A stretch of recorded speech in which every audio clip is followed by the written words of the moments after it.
Olá pessoal, eu sou o professor Paulo César Coelho e esta é mais uma videoaula de anatomia humana para alunos do curso técnico de enfermagem, mas extensivo a todos os cursos técnicos da área de saúde. Nós começamos na videoaula anterior a falar sobre os tecidos fundamentais, né? Individualizamos o que definimos, melhor dizendo, o que são tecidos fundamentais, que ela é matéria da histologia, o que é histologia. E hoje vamos começar com o primeiro tecido fundamental, que é o tecido epitelial. Bem, o tecido epitelial ele tem como principal função fazer o revestimento de toda a superfície externa do corpo, das cavidades corporais, né, e dos órgãos, além de tanto a superfície do órgão como órgão ocos também da superfície interna do órgão, além de exercer funções de secreção. O tecido epitelial ele pode ser dividido em 4 subtipos. O primeiro subtipo é o epitélio pavimentoso. Ele é constituído de células achatadas. O segundo é o epitélio cúbico. As células apresentam sob a forma de cubos, de dadinhos. Temos o epitélio prismático, em que as células são muito alongadas, em forma de colunas, e o epitélio de transição, que na realidade seria um epitélio com células cúbicas, mas devido ao estiramento do órgão em que elas estão presentes, elas acabam ficando achatadas. Então é um cubo achatado. Diferente das células achatadas, que elas não são cúbicas, elas são realmente bem comprimidas. O tecido epitelial é um dos 4 tipos básicos de tecidos animais formados por células justapostas uma à outra. Tem pouca substância intracelular delas, elas estão bem grudadinhas uma na outra, e elas não possuem vasos sanguíneos. Toda a alimentação dela, todos os nutrientes dela e elas, para se livrarem das escórias também, são jogados para o líquido intersticial, e aí vão se difundindo e vão lá para os vasos sanguíneos do tecido conjuntivo, que geralmente está abaixo delas. Elas estão em cima de tecido conjuntivo. Então, os vasos sanguíneos do tecido conjuntivo jogam nutrientes para o líquido intersticial do tecido conjuntivo, que se difunde até o tecido epitelial, e o material de excreção das células do tecido epitelial joga-se para a raríssima matriz intercelular que ela tem, e aí isso rapidamente passa para o tecido conjuntivo e é absorvido pelos vasos do tecido conjuntivo. Então, tanto a limpeza quanto a nutrição é por segunda intenção. As células do tecido epitelial, seja ela de qual tipo forem, ela tem uma parte superior, né, externa, que é a parte apical. Tem uma parte lateral, que é o contato que as diversas células têm entre si dentro do tecido. E a parte que tem contato com o tecido conjuntivo é a parte basal. Então, ele é dividido em basal, que é a parte inferior, em contato com o tecido conjuntivo, a lateral, que separa uma célula da outra, e a apical, que é a parte superior. Essas são as 3 regiões das células epiteliais que formam o tecido epitelial, também chamado de domínio. Qual a função do tecido epitelial? Aí depende qual órgão que ele está ligado. Então, as funções básicas do tecido dos epitélios são proteção, no caso da pele.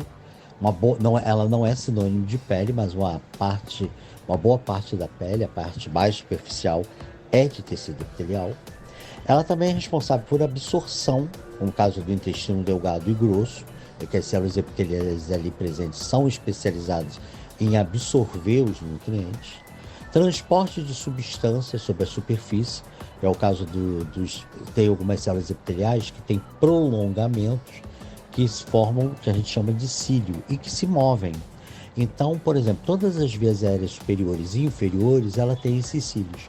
Então, quando alguma partícula atinge as vias aéreas superiores ou as vias aéreas inferiores e deve ser eliminada, há uma secreção de muco que envolve essas partículas, e os movimentos desses cílios que estão na parte apical das células, nem todas as células epiteliais têm cílios, mas essas têm, fazem uma movimentação em direção à parte mais externa, e aí a gente acaba deglutindo na parte mais superior, melhor dizendo, e a gente acaba deglutindo o material ali que cai naqueles cílios. Então ela tem uma função de transportar a superfície para limpeza, para tirar aquelas estruturas da superfície. Não é transportar a superfície, é transportar substâncias sobre a superfície.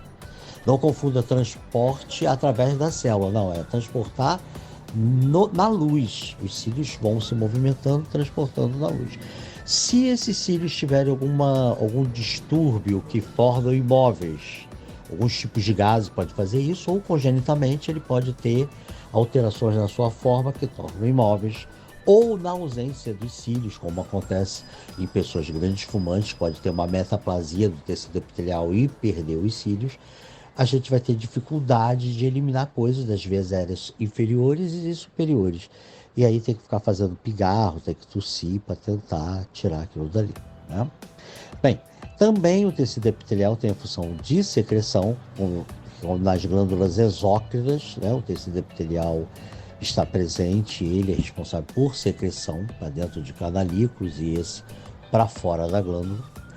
E excreção também no caso das células epiteliais dos tubos renais, que também tem borda em escova, também fazem alguma absorção. Nem tudo no túbulo renal é para excretar, para sair do corpo. Algumas coisas que são filtradas podem ser reabsorvidas também. Então essas células epiteliais nos túbulos renais têm dupla função, a de excreção e de reabsorção. Nas células epiteliais dos alvéolos pulmonares tem papel na troca gasosa, né, na troca de oxigênio, colocar o oxigênio para o vaso sanguíneo e tirar a CO2 dele. E também existe película serosa em alguns órgãos, e o epitélio faz parte do chamado mesotélio das serosas, dessas películas serosas, como se fosse um contact envolvendo determinadas estruturas anatômicas e que favorece o deslizamento de uma estrutura anatômica sobre a outra. Então, resumindo, função de proteção, no caso da pele, absorção, no caso do intestino delgado e grosso, e também em uma parte das funções dos túbulos renais, transporte de substâncias sobre a superfície mediada por cílios nas veias aéreas superiores e inferiores, secreção no caso dos epitélios glandulares, excreção também no caso dos túbulos renais, trocas gasosas no caso dos alvéolos pulmonares e deslizamento entre superfícies no caso do mesotélio das serosas. Vamos por aqui no primeiro tecido fundamental, que é o tecido epitelial, e agora vamos para próxima videoaula, que vai começar a falar sobre o segundo tecido fundamental, que é o tecido conjuntivo. Vamos falar sobre generalidades sobre o tecido conjuntivo.